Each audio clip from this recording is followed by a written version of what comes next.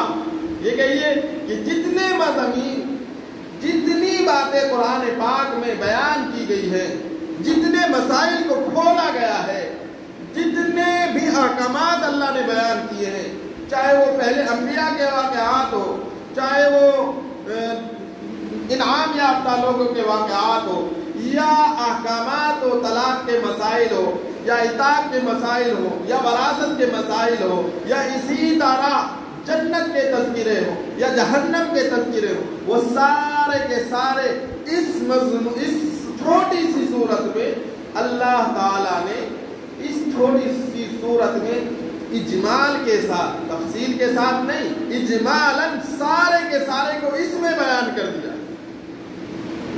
اور پورے قرآن کے مضامین 6 قسموں پر بیان کیے جاتے ہیں کہ پورے قرآن کا نچوڑ ہے گویا سورۃ الفاتحہ، پورے قرآن کا ام القرآن جو کہا۔ سورۃ الفاتحہ کا ایک نام سورۃ الشفا بھی ہے، سورۃ الشفا، یعنی بندہ بیمار ہے، لا علاج ہو چکا ہے یا نہیں ہوا ہے، سر میں درد آیا، پاؤں میں درد ہے، بخار ہے، یا کوئی اور مرض میں لاحق ہے، سورۃ الفاتحہ کا دم کرے اس بندے پر، اللہ کی ذات سے امید ہے کہ اللہ رب العالمین اس بندے کو شفا نصیب فرما دے۔ سورۃ الفاتحہ کا تو نبی اکرم صلی اللہ علیہ وسلم کے زمانے میں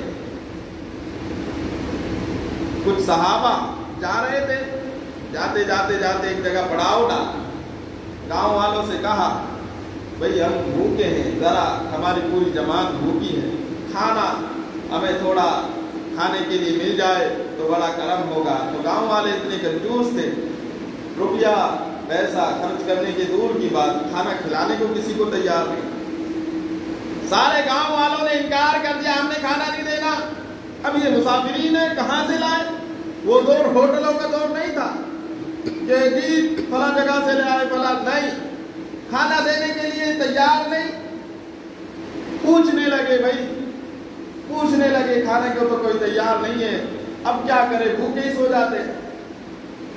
لیٹ گئے، رات میں 12 بج گئے، 1 بج گیا، 1 بجنے کے بعد کیا ہوا؟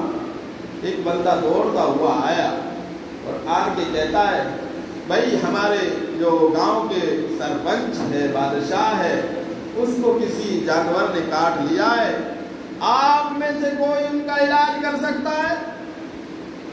تو ایک صحابی ہے، وہ کہنے لگے میں ان کا علاج کروں گا، میں ان کا علاج کروں۔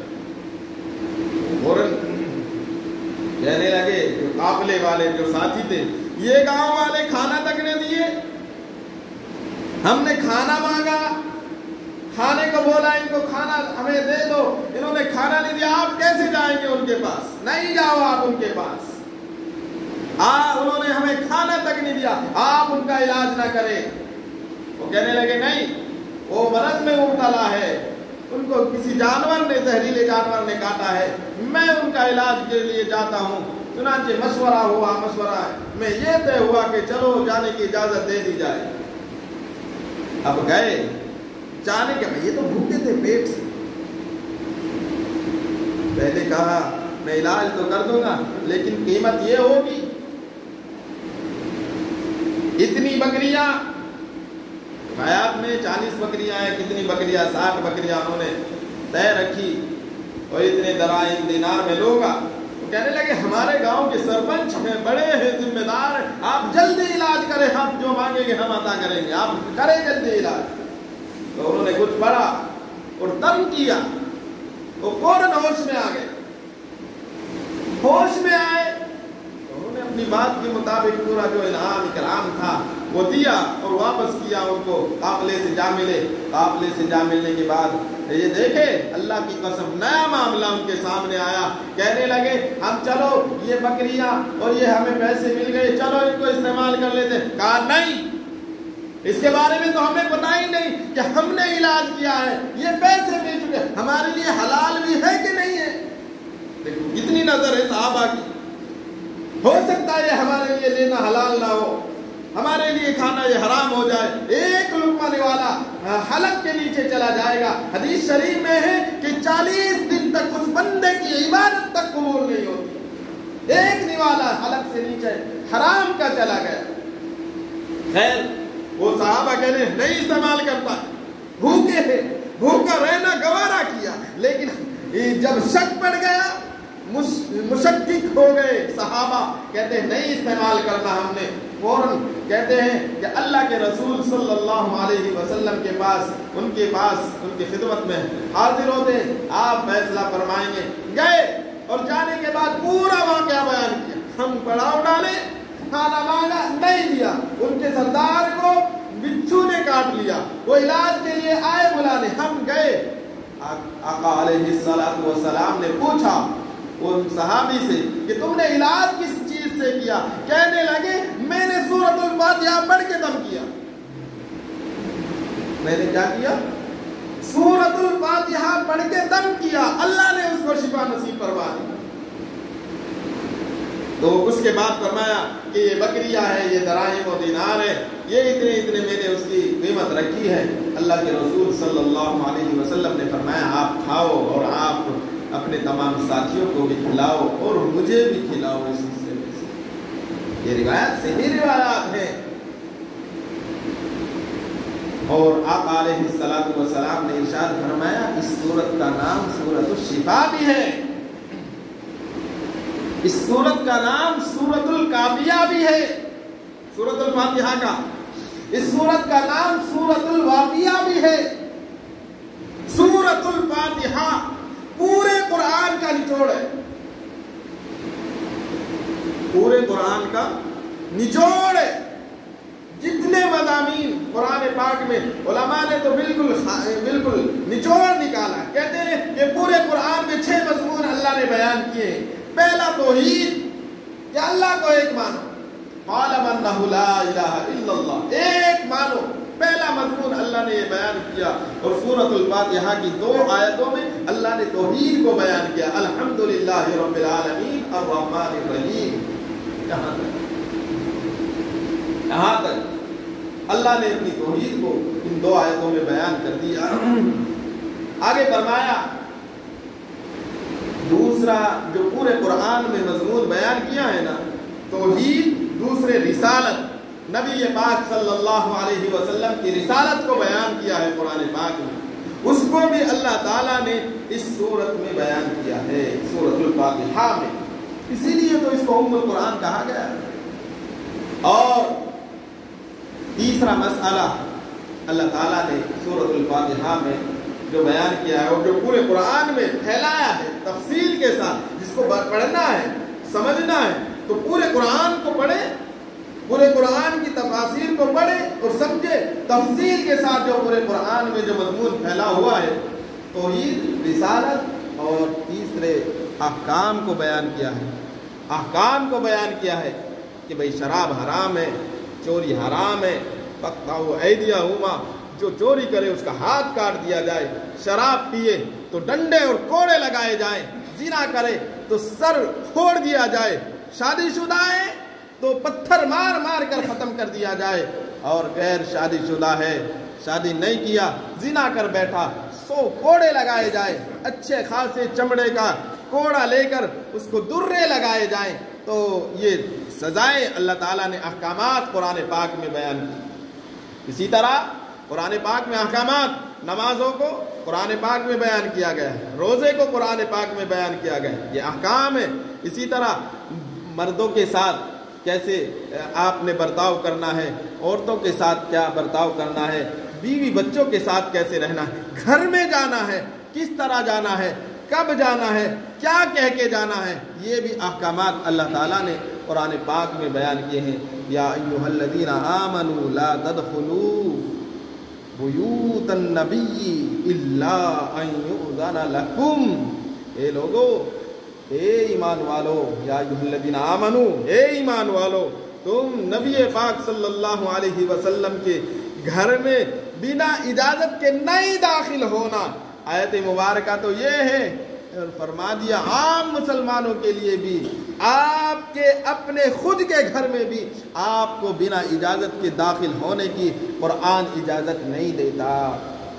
آپ کو دروازے پر کھڑے ہو کر، میں نے پچھلے جمعے میں بھی کہا، السلام علیکم ورحمۃ اللہ وبرکاتہ، اتنا کہہ کے اجازت لے لے۔ معلوم نہیں آپ کی بیٹی کس حال میں ہے، معلوم نہیں آپ کی بیوی کس حال میں ہے، معلوم نہیں آپ کی بہن کس حال میں ہے، آپ کی امی کس حالت میں بیٹھی ہوئی ہے، آپ بنا اجازت کے گھر میں فوراً نہ داخل ہو۔ خود اپنے گھر میں، آپ اپنے گھر میں دروازے پر کھڑے ہو کر اجازت لے لیا کرے، سلام کر کے آپ اندر گھر میں داخل ہوں، اجازت لے لے، کیا میں اندر آ سکتا ہوں؟ اس میں شرم کی کوئی بات نہیں۔ قرآن ہمیں ان چیزوں کی طرف لے کے جاتا ہے، یہ احکامات ہیں۔ بنا اجازت آپ کا گھر ہے، جا سکتے ہیں، بیوی آپ کی ہے، لیکن کس حال میں، اس کے جسم پر کپڑا بھی ہے کہ نہیں ہے، آپ کی بیٹی ہے، کس حال میں، آپ اجازت لے لیں، اس کے بعد آپ اپنے گھر میں بھی داخل ہو۔ غیر کے گھر میں تو داخل ہونا دور کی بات ہے۔ جب اپنے گھر میں اجازت نہیں تو دوسرے کے گھر میں بنا اجازت کے جائیں گے؟ بنا اجازت کے اپنے گھر میں بھی داخل ہونا۔ ہاں، اگر کوئی نہیں ہے گھر میں، امی ہے، معلوم ہے بیمار ہے، اور وہ دوسرے کمرے میں ہے، دور تک اس کو دروازہ کھولنے تک آنا نہیں ہوتا، اکیلی ہے، آپ کو معلوم ہے اٹھنے کی بھی نہیں ہے، تو آپ بنا اجازت کے بھی جا سکتے ہیں۔ لیکن گھر میں بچے بھی ہیں، بہنیں بھی ہیں، مائیں بھی ہیں، سارے لوگ موجود ہیں، دروازے پر کھڑے ہو کر کہہ دے السلام علیکم ورحمۃ اللہ وبرکاتہ۔ جواب ملتا ہے؟ ٹھیک ہے، نہیں جواب ملتا دوسری مرتبہ سلام کرے۔ اپنے گھر کا بھی یہی مسئلہ، دوسرے کے گھر کا بھی مسئلہ یہی ہے، تیسری مرتبہ بھی سلام کرے، تھوڑا تھوڑا وقفے کے ساتھ۔ وہ جواب اندر سے آ جاتا کہ آ جائیے، اجازت ہے تو آپ اندر جائیے، بنا اجازت کے کسی کے گھر میں نہ جائے، آپ کسی کے پاس داخل نہیں ہو سکتے۔ اسی طرح آج کل جو موبائل فون ہے، ایک فون لگا لے، 2 منٹ کا وقفہ لے کے پھر فون کر لے، 2 منٹ کے بعد پھر فون کر لے، یہ 3 مرتبہ فون کرے، 4تھی مرتبہ آپ کے لیے فون کرنا یہ حق نہیں رکھتا۔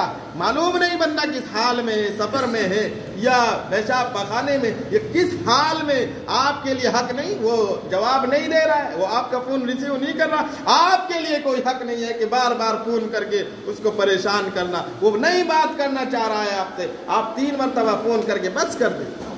یہ ہمیں شریعت اس چیز کی طرف اجازت دیتی ہے۔ یہ احکام، پہلا مسئلہ اللہ نے پورے قرآن میں جو پھیلایا، توحید کو پھیلایا تفصیل کے ساتھ اور نچوڑ رکھا سورۃ الفاتحہ میں 2 آیتوں میں۔